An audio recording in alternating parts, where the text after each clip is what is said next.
안녕하세요. 올해 20대의 마지막을 보내게 된 여자입니다. 4년간 만나온 남자친구와 최근부터 결혼 이야기가 오가기 시작했어요. 얼마 전까지 한참 결혼 준비 중이었는데 그러다 서로 의견이 안 맞는 부분이 하나둘씩 생기기 시작했고, 그리고 결국에 가서는 파혼하게 되었네요. 그 이야기 한번 해보려고 이렇게 사연을 보내게 되었습니다. 연애하는 동안은 다툼 한 번 없었을 만큼 사이좋은 커플이었어요. 그런데 결혼은 현실이라더니 결혼 준비 시작하자마자부터 삐걱이기 시작했습니다. 저는 현재 카페를 하나 운영하고 있어요.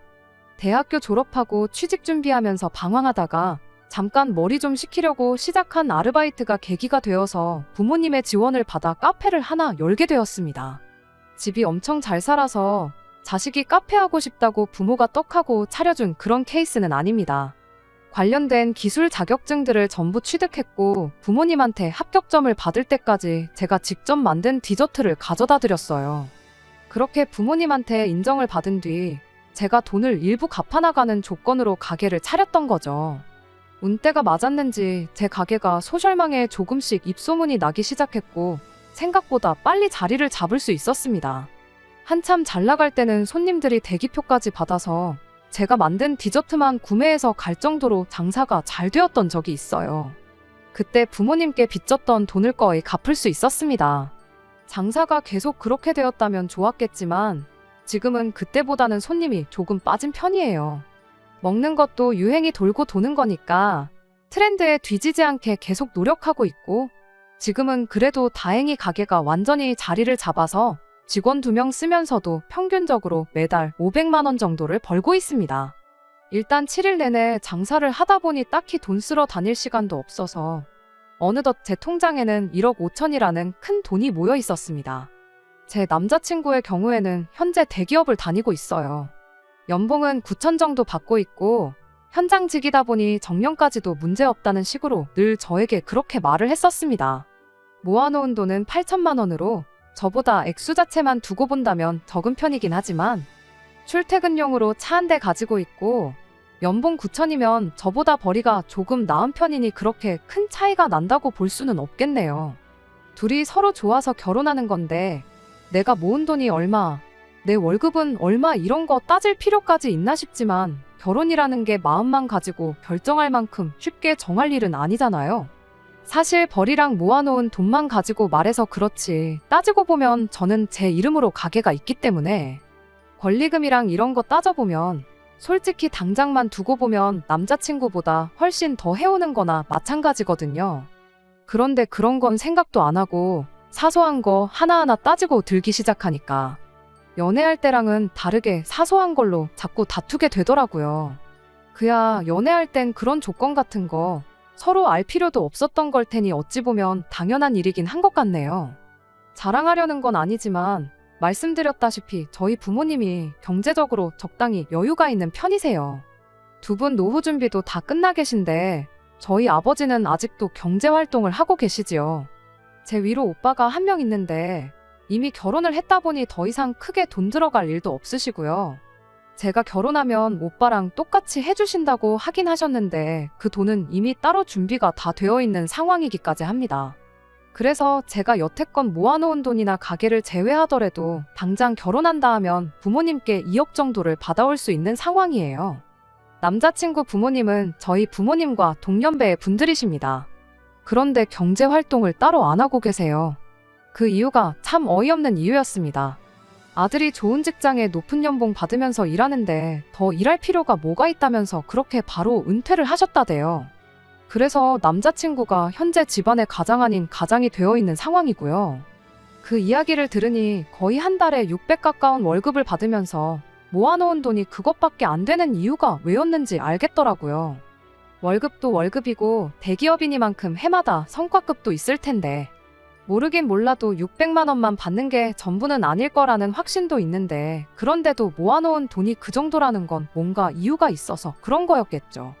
아무튼 그거야 여지껏 그래왔으니 되돌릴 수도 없는 거고 그냥 묻고 가려고 했어요. 대기업 들어갈 만큼 기술을 배울 때까지 남자친구가 부모님 도움을 받았을 거 아니겠나요? 저 또한 가게를 부모님 돈으로 차렸었고 그 돈을 갚았으니 남자친구 또한 부모님께 받은 만큼 갚은 거라 생각하기로 했어요. 제 나름대로 그동안 어떻게 해왔는가가 중요한 게 아니라 앞으로 우리가 어떻게 사느냐가 중요한 거라고 생각했던 거죠. 그런데 남자친구는 우리가 앞으로 결혼을 하더라도 부모님 생활비는 자기가 계속 챙겨드리고 싶다고 하네요. 그동안은 자기가 자리를 잡을 수 있게 도와주셨던 걸 갚는 거라면 결혼하고 나서 드리는 돈은 자기를 이 세상에 태어나게 해주고 여지껏 키워주신 은혜를 갚는 거라는 겁니다. 은혜 갚는 게 나쁘단 건 아니지만 돈으로 환산할 수 없는 걸 두고 갚겠다고 드니 마음이 답답했죠. 그래도 두 사람 월 수입을 합치면 한 달에 이미 1,000만 원이 넘어가 버리기 때문에 그 정도 생색은 내도 되겠다 싶었습니다. 그래서 고민 끝에 남자친구에게 그렇게 하자고 대답을 해줬지요. 자기가 먼저 그렇게 하겠다고 한 거 그렇게 하라고 대답했을 뿐인데 남자친구는 고마워하는 게 아니라 진짜냐고 하는 듯한 표정으로 살짝 당황부터 해왔어요. 그 반응이 참 의아했는데 알고 보니 다른 꿍꿍이 속이 있었던 거였습니다. 그 이야기를 나누고 얼마 지나지 않아 남자친구는 난데없이 부모님께 생활비를 보태겠다던 그 계획을 갑자기 철회하더라고요. 무슨 바람이 불어서 저러나 했는데 생활비를 보태는 것보다 한 집에 같이 모시고 사는 게 어떻겠냐고 물어왔어요. 솔직히 매달 거의 200만 원 가까운 돈을 생활비로 드리겠다고 했을 때 거절에 마땅한 걸 그렇게 하라고 했으니 저는 할 만큼 그 이상을 해준 거라 생각했거든요. 그런데 남자친구는 그런 말도 안 되는 부탁을 허락해주니 지 딴에는 제가 마치 자기가 부탁만 하면 원하는 대로 다 들어주겠다 그렇게 생각했는가 봅니다. 저를 완전 호구로 봤던 거죠. 당연히 제가 그러자고 대답하는 줄 알았나 본데 제가 당장의 냉랭한 반응을 보이기 시작하자 남자친구가 합가를 해야 하는 이유라며 저를 설득하기 위해 제 앞에 되도 않는 이야기를 꺼내기 시작했어요. 일단 공평한 결혼을 하기 위해서라면 출퇴근 거리부터 생각해 봐야 한다는 말부터 꺼내더라고요. 남편 회사는 서울 밖이고 제 가게는 서울 중심가에 위치했다 보니 사실 그간 신혼집을 어디에 구해야 하는 게 좋을지가 가장 큰 고민거리이긴 했어요. 제가 3억 5천 정도 있고 남자친구가 1억 가까이 모아놓은 상황이다 보니 당장 집을 구하면 충분히 구할 만큼이긴 했지만 두 사람 출퇴근 거리를 만족시킬 만한 중간 지점이 아무래도 위치가 위치다 보니 두 사람 모은 돈 가지고는 택도 없었고 거액의 대출을 받자니 남자친구 집에 생활비까지 내주면서 이자를 내는 건 오히려 손해에 가까운 결정이었습니다. 그런데 남자친구 말은 부모님 집을 정리하면 그 돈이 2억 정도 된다고 그렇게 되면 둘이 반반 결혼을 하는 거나 마찬가지고 결혼 자금도 늘어나는 거니 중간쯤에 집을 구할 만큼은 되지 않겠냐는 거죠. 그러면서 결정타를 날리는 겁니다. 부모님한테 앞으로 생활비를 보낸다면 100세 시대인 걸 감안해서 앞으로 40년 그걸 총액으로 다시 계산해보면 거의 10억에 가까운 돈이 들어갈 거라는 거죠. 그러니까 따지고 보면 생활비 안 드리고 부모님 집 팔아서 결혼하는 게 저한테 있어서 12억이나 이득을 보는 일이라는 거예요. 무슨 할머니들 등쳐먹는 약장수 같은 소리를 하고 있냐고 말도 안 되는 소리 하지 말라고 했어요. 결혼하자마자 시부모를 모시고 살게 생겼는데 그게 어떻게 어딜 봐서 공평한 반반 결혼이냐고요. 지나가는 개가 들어도 내가 손해인 거 알겠다고 아무나 붙잡고 그게 진짜 공평해 보이는지 한번 알아보라고 했죠. 그랬더니 남자친구가 한다는 소리가 그러면 우리는 주말 부부를 해야 한다는 거예요. 자기는 부모님 집에서 출퇴근하면 훨씬 덜 피곤하고 좋은데 저 때문에 안 그래도 일하느라 지친 몸 출퇴근하다가 몸이 축나겠다면서요.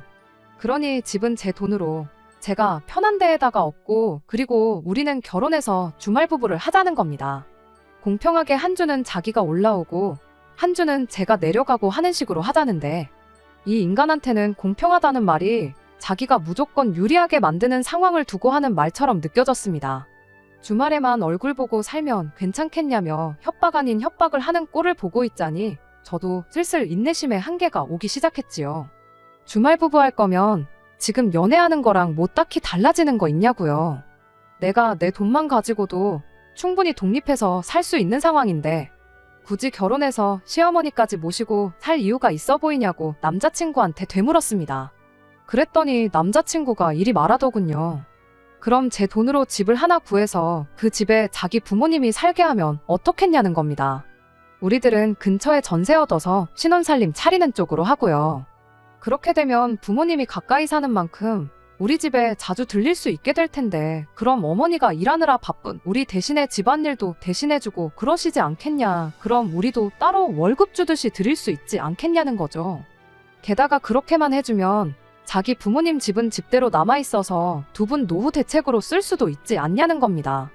어이가 없어서 번거롭게 내 돈으로 집을 구해서 당신 부모님을 살게 할 이유가 있냐고. 그리고 현찰 자체만 두고 보면 내가 훨씬 많은데 내 돈으로 신혼집을 구하고 당신 돈으로 부모님이 새들어 살 집을 구하는 게 이치상 맞지 않냐 따졌어요. 그랬더니 남자친구가 한다는 소리가 원래 결혼할 때 집은 남자가 해오는 거 모르냐고. 너는 혼수로 우리 부모님한테 집을 하나 얻어주는 거라 생각하면 쉽지 않냐는 거예요.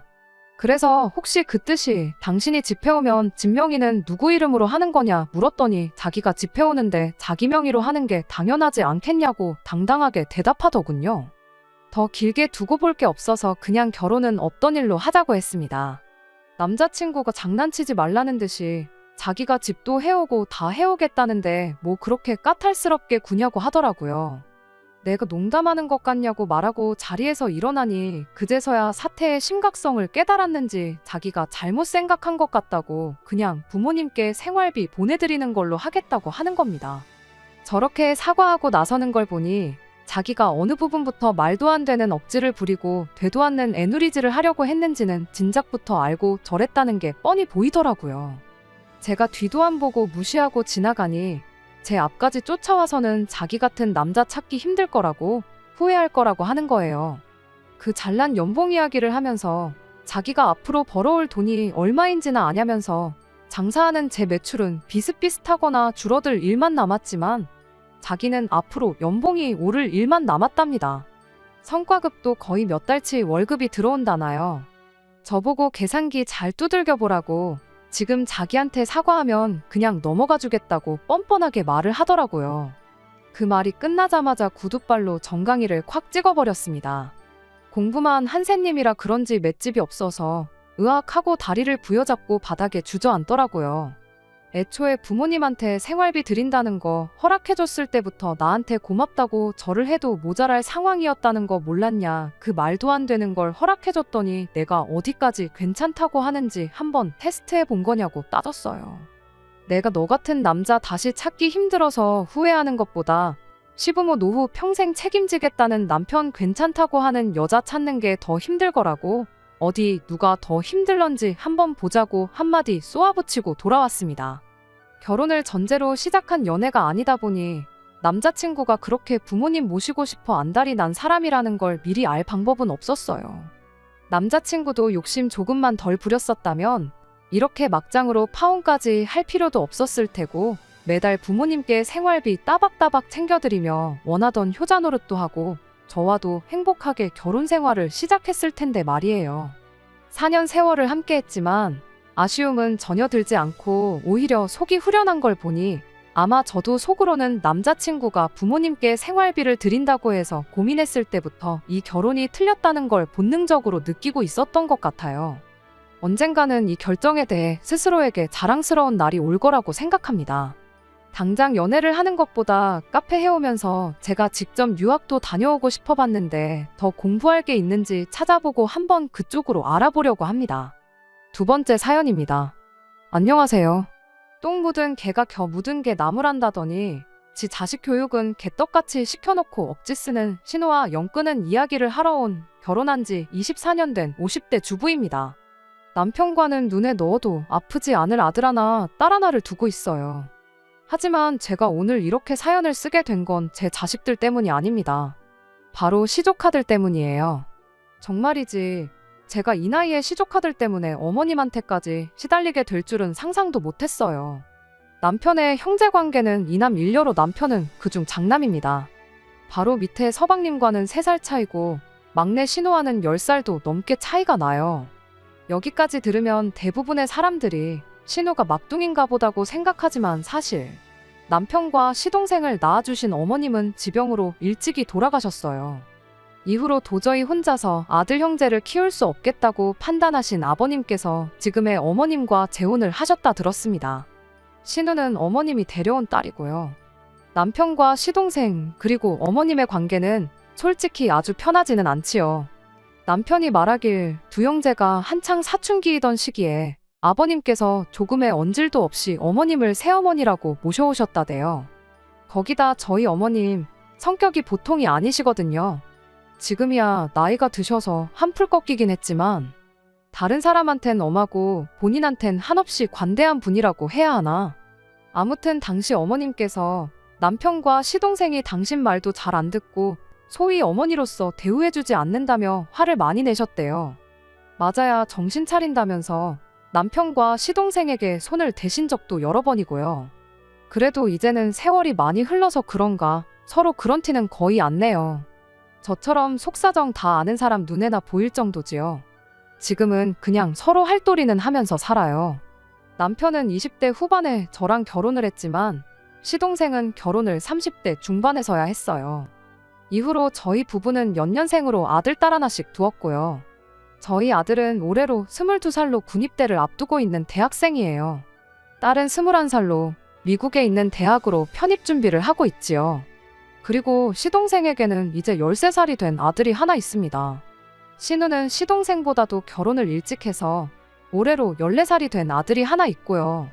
남편과 서방님 그리고 신우를 보고 있으면 이렇게 표현해도 될지 모르겠지만 어머님이 달라서 그런지 성격들도 제각각이에요.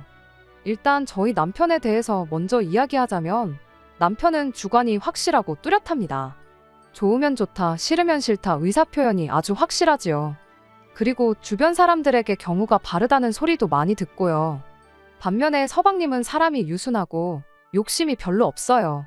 사람이 좀 무르다고 해야 하나 그래서 종종 사기도 당하고 그래서 어린 동서가 고생을 많이 했지요. 그리고 신우는 정말 표현할 수 있는 단어가 무궁무진하네요. 엉망진창이고 제멋대로고 이기적이고 가족으로 만났으니 이렇게 서로 얼굴 붉히지 않고 살지 다른 데서 만났으면 벌써 몇 번은 부딪혀도 부딪혔을 거예요. 그리고 무엇보다 어이가 없는 건 신우 본인도 그런 자기 성격이 문제라는 걸 아는 눈치인데 고칠 의지는 전혀 없다고 해야 할까요? 나이 40이 넘어서는 아직도 한다는 말이 자기는 이 집 막내딸인데 무슨 상관이냐는 식이지요. 그렇다 보니 신우 아들도 성격이 보통이 아닙니다. 어른들이 있는데도 지 뜻대로 안 되면 지 성질을 다 부리고 다녀요. 지난번엔 여든먹은 할아버지 그러니까 저희 아버님한테 발길질을 하는 걸 저희 아들이 잡아가지고는 한마디 했더니 글쎄 신우네 애가 한참 형인 저희 아들한테 네가 뭔데 그러냐면서 대들더라니까요. 그리고 그 모습을 본 어머님께서는 신우네 애를 혼내시기는커녕 어린애를 왜 윽박지르냐며 오히려 저희 아들을 탓하셨지요. 남편과 저는 애들 크는 내내 맞벌이를 했어요. 애들을 위해서 돈을 벌면서도 당장 애들 커가는 것도 제대로 못 보고 옆에 있어주질 못했으니 항상 미안한 마음이었지요. 그래도 다행히 그 노력이 보상을 받았다고 해야 할지. 아이들 반듯하게 자랐고 저희 부부도 돈은 좀 벌었습니다. 자식들 대학 등록금 내주고 나중에 결혼시키고 저희 노후는 즐길 수 있을 정도로 모아뒀어요. 친정부모님도 당신들 재산이 제법 있으시고요. 저의 하나뿐인 남동생은 저보다 일찍 장가가서 벌써 아들 장가까지 보냈지요. 한마디로 친정 쪽에는 제가 신경 쓸 일이 크게 없는 상황이었네요. 하지만 시댁은 상황이 좀 다릅니다. 말이 나와서 말이지만 남편과 제가 결혼하던 때만 해도 시댁도 사정이 나쁘지는 않았어요. 그런데 저희 애들 한참 크던 시기에 어머님이 아버님 몰래 주식을 하셨나 그래서 재산을 엄청 잃으셨지요. 사채까지 끌어다 쓰셔가지고 결국 그때 아버님이 하시던 사업도 정리하시고 그때를 생각하면 솔직히 지금 저렇게 사시는 것도 용하다고 해야 할 판이에요. 아무튼 그렇다 보니 일찍이 결혼해서 자리 잡은 저희 부부와 달리 서방님네나 신우네는 형편이 그저 그래요. 작년이었어요. 둘째인 저희 딸이 대학에 입학한 게 다 키웠다고 하기엔 아직 너무 어리지만 그래도 이제 자기도 어른이라고 아르바이트도 시작하고 그러니까 저도 한숨 돌리게 되더라고요. 그러면서 이제 시조카들이 눈에 들어오대요. 그리고 작년 어린이날이었습니다. 그때는 둘 다 초등학생이긴 했지만 그래도 고학년이니까 요즘 애들이 빠르잖아요. 그래서 용돈하라고 한 사람당 10만 원씩 줬어요. 그랬더니 시동생네 아들이 두 손을 배꼽에 딱 포개 얹고서는 큰어머니 감사합니다 그러대요. 학교에서 배운 건지 어쩐지는 몰라도 요새도 저렇게 인사하는 애들이 있나 싶어서 보기에 너무 예쁘더라고요. 그런데 신우네 애는 제 앞에서 딱 봉투를 열어보더니 애게 10만 원이네 그러더니 돈이 적답니다. 그리고는 제 앞에 봉투를 던지듯 놓더니 더 줘 이러는 거예요. 더 주세요도 아니고 더 줘 딱 두 글자요. 그리고 어쩜 애가 그런 표정을 지을 수 있는지 저 정말 깜짝 놀랐어요. 화도 났고 동시에 싫다는 애 어르고 달래면서까지 용돈을 쥐어줘야 하나 싶더라고요. 그리고 딱 보니까 저희 남편도 화가 단단히 났더라고요. 곧이어 남편이 신우네 애가 집어던진 돈 봉투를 집어들더니 그걸 시동생네 애한테 줬습니다. 이것도 너가 져라 하니까 그제서야 신우네 애가 자기 건데 왜 걔를 주냐면서 내놓으라고 땡깡을 부리대요. 제가 너가 싫다고 하지 않았냐며 시동생네 애한테 이것도 네 거라고 다시 한번 확인을 시켰더니 아주 거실 바닥에 드러누워서는 저는 그렇게 떼쓰는 애는 정말 처음 봤어요. 그러자 어머님까지 나서서는 어른이 애를 상대로 뭐 하는 거냐고 저에게 한 소리 하셨습니다. 그러자 남편이 나서서는 애가 저 모양인데 아무도 혼을 안 내냐고 어머님 말씀을 받아치더라고요. 신우한테도 자식 교육 똑바로 시키라면서요. 저도 사람인데 하물며 제 배 아파서 낳은 자식도 아닌데 어떻게 시조카들이 똑같이 예쁠 수가 있겠어요. 공손하고 말도 조근조근하는 서방님네 아들이 저는 훨씬 좋더라고요.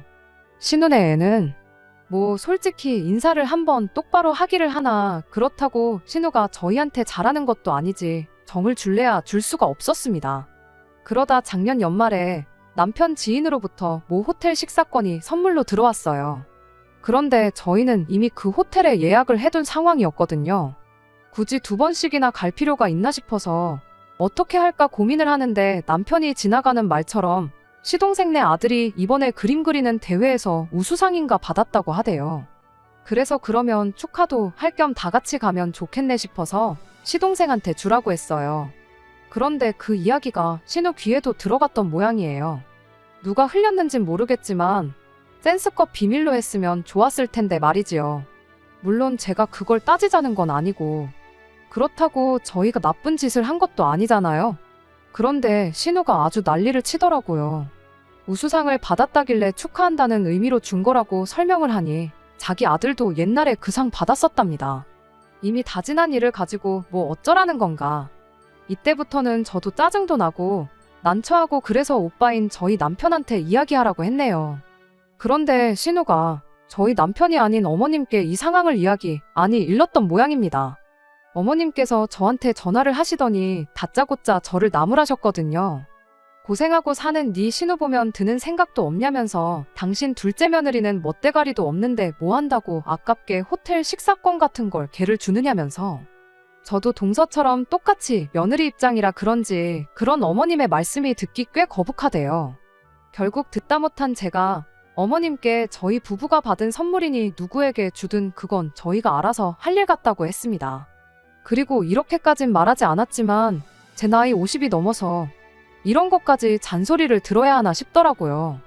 어머님께서는 계속해서 신우네도 사주라고 시동생네 준 거보다 더 좋은 걸로 사주라고 억지를 쓰셨는데 제가 끝끝내 말씀대로 하겠다는 소리를 안 했어요. 그랬더니 어머님도 화가 많이 나셨는지 저희 남편한테까지 전화를 하셔가지고는 인생 그렇게 야박하게 살지 마라. 네 여동생 보면 불쌍하지도 않냐? 뭐 말도 안 되는 말씀을 많이 하셨더라고요. 그런 어머님께 참다 못한 남편이 잘해주고 싶은 사람한테 잘해주는 건 우리 부부의 자유니까 너무 이래라 저래라 하지 마시라 하곤 전화를 끊었다대요. 하지만 여기까지는 얼마 전에 벌어진 일에 비하면 애교 수준에 가깝습니다. 설을 며칠 앞두고 있던 어느 날이었어요. 아들이 자기 방에서 게임기 하나를 들고 나오더니 시동생네 아들 이름을 꺼내면서 이거 걔 줄까? 하고 묻더라고요. 대학교 들어가고 아르바이트해서 산 비싼 게임기였기에 제가 이제 안 할 거냐고 아깝지 않냐고 물었어요. 그랬더니 곧 군대도 가니까 자기가 가지고 있어봤자 별로 쓸모가 없을 것 같다대요. 그래서 네 물건이니까 너가 알아서 하라고 했어요. 이후로 며칠 뒤 아들이 친구들 만나러 가는 길에 서방님네 들려서 전해준 모양입니다. 동서한테 전화가 와서는 사실 그 집 아들, 그러니까 시조카가 예전부터 갖고 싶다고 노래를 부르던 건데 형편이 빠듯해서 못 사주고 있었다대요. 그러면서 너무 고마워하길래 저는 괜찮다고 누구든 잘 쓰면 좋지 그렇게 답했습니다. 그리고 이번에는 동서한테 입단속을 시키긴 했어요. 괜히 신우기에 들어가면 골치 아프니까 우리끼리만 알고 있자고요. 하지만 생각해보면 어른들끼리나 입을 맞추는 게 되지 애들이 그런 속이 어디 있겠어요. 지난 설 당일이었습니다. 어머님 아버님이 사시는 집은 평수가 작아서 다 같이 모이기엔 조금 빠듯해 저희 집에 온 식구가 모였지요. 느지막이 도착한 신우는 어머님 아버님 말동무 해드린답시고 음식 준비하는데 쏙 빠져 있었고 저랑 동서만 부엌에서 식사 준비를 하고 있었는데 그때 작은 방에서 애들 싸우는 소리가 들려오더라고요. 말이 좋아 싸우는 거지. 이번에도 시동생네 애가 일방적으로 당하고 신우네 애가 악다구니를 쓰는구나 싶었습니다. 그리고 곧이어 신우네 애가 뛰어나와서는 제 아들한테 소리를 지르기 시작하대요. 왜 자기는 안 주고 쟤만 주냐면서 뺏어달라고 당장 자기도 달라고. 나중에 동서가 엄청 미안해하면서 말하기를 자기는 애더러 분명히 게임기는 가져가지 말라고 했대요. 그런데 애가 뭐 그런 속이 어디 있어요. 그냥 자랑도 하고 싶었을 테고. 기어이 게임기를 챙겨와서는 방에서 몰래 게임을 하다가 신우네 애한테 딱 걸렸던 거지요.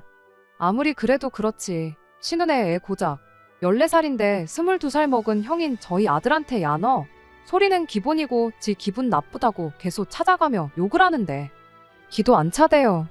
그런데 신우는 그런 애한테 따끔하게 야단을 치기는커녕 자기까지 나서서는 저희 애한테 뭐라고 하는 겁니다. 형이 돼가지고 동생들 차별이나 한다면서 급기야 어디서 보고 배운 버르장머리냐고 다그치기까지 했지요. 그러자 저희 애도 황당했는지 잠깐 멈칫하더니 곧장 신우더러 고모 말씀이 너무 심하신 거 아니냐고 제 물건인데 제가 누구한테 주던 그게 무슨 상관이냐고 따지더라고요. 그러자 이번엔 어머님까지 가세하셔가지고는 저희 아들을 나무라기 시작하셨습니다. 하는 짓이 어쩌면 인정머리라곤 하나도 없다면서 아주 지 부모들을 쏙 빼닮았다나요. 그때 솔직히 당신 친아들이었어도 저희 남편이나 저한테 저렇게 말씀하실 수 있었을까 싶었지요. 하지만 이런 제 충격과는 별개로 어머님께선 계속 당신이 하고 싶은 말만 퍼부으셨습니다. 그리고는 신우네 애를 끌어안고서는 말 그대로 어구어구 내 새끼 하시더라고요. 그러면서 시동생네 애한테 게임기를 가지고 오라 하시더니 그거 형인 신우네 애한테 양보하라고 하시는 게 아니겠어요? 시동생네 애가 할머니가 형한테 양보하라는데 그 순에 빠진 애가 싫다고 할 리도 없었고 애가 있는 대로 풀이 죽어서는 게임기를 들고 나오는데 차라리 못 준다고 신우네 애처럼 나자빠졌으면 좋겠다 싶대요. 도저히 더는 그 꼴을 볼 수 없었던 제가 결국 어머님께 한 소리 했습니다. 아무리 팔이 안으로 굽는다고 해도 그렇지 사람 마음이 가는 것까지 어머님 입맛대로 하실 수는 없는 거라고요. 나이 차이는 겨우 1살인데 어머님은 보면 모르시겠냐. 시동생네 애는 애가 예의도 바르고 이쁜 집만 골라서 한다. 그리고 시동생뿐만 아니라 동서도 저희 부부한테 얼마나 싹싹하게 잘하는지 모른다고 다다다다 쏘아붙였어요. 그리고 저희 동서 어머님 아버님께도 정말 잘해요. 그저 돈이 좀 없어서 물질적으론 좀 부족할 수 있을지 몰라도 생전 어머님 뒤에서 험담하는 법 없고 시댁일이라면 빼는 법이 없었거든요. 그러자 어머님께서는 기어이 하시면 안 되는 말씀을 하셨어요. 아주 두 형제가 지들끼리만 똘똘 뭉쳐서 불쌍한 당신 딸만 외롭게 한다나 어쩐다나. 그러면서 검은머리 짐승은 거두는 게 아니랍니다. 그 말에 그 순하디순한 시동생까지 발끈하더라고요. 솔직히 어머님이 우리를 뭐 얼마나 챙겨주셨냐면서. 어머님이 저희 집 들어와 사시면서 어디 나가서 돈을 버셨냐. 그렇다고 저희 도시락 한 번을 제대로 챙겨주셨냐. 솔직히 애들 싸움이 순식간에 어른 싸움이 되면서 신우 남편까지 가세해가지고 난장판이 되었습니다. 결국 저희 남편이 한마디 하더라고요. 서로 할도리만 하고 살고 다른 건 간섭하지 말라고요. 내가 이 사람한테 잘해주던 저 사람한테 잘해주던 제3자는 끼어들지 말라고 아주 딱 선을 그어버렸다니까요. 그리고는 신우한테 네 자식 교육 개같이 시키는 건 상관없는데 앞으로 네 자식이 지멋대로 굴어서 어른들이나 사촌들한테 실수를 하면 그건 부모 문제니까 그냥 안 넘어갈 거라고 경고장을 날렸지요. 솔직히 피 한 방울 안 섞이긴 했어도 거의 40년 가까운 세월을 가족이란 울타리 안에서 같이 지낸 사람들입니다. 그런데 그렇게 순식간에 냉랭해지는 걸 보고는 저도 생각이 많아지더라고요. 신우는 그런 저희 뒤통수에다 대고선 나중에 저희 애들이 시집장가 가면 자기도 가만 안 있을 거라는데 그건 또 무슨 개뼈다고 뜯어먹는 소리인지. 솔직히 저희 입장에선 저희 남편도 하는 말이지만 이제 와서 어머님 안 보고 신우 안 보고 산다고 아쉬울 게 뭐가 있겠어요? 뭐 입 아프게 이러쿵저러쿵 말할 것도 없고 자식 교육이나 똑바로 시켰으면 좋겠네요. 저도 머리가 아파서 더는 신경 안 쓰렵니다. 끝까지 들어주셔서 감사합니다. 오늘의 사연은 여기까지입니다. 구독과 좋아요, 알람 설정 부탁드리고 더 좋은 사연으로 다시 찾아뵙겠습니다. 감사합니다.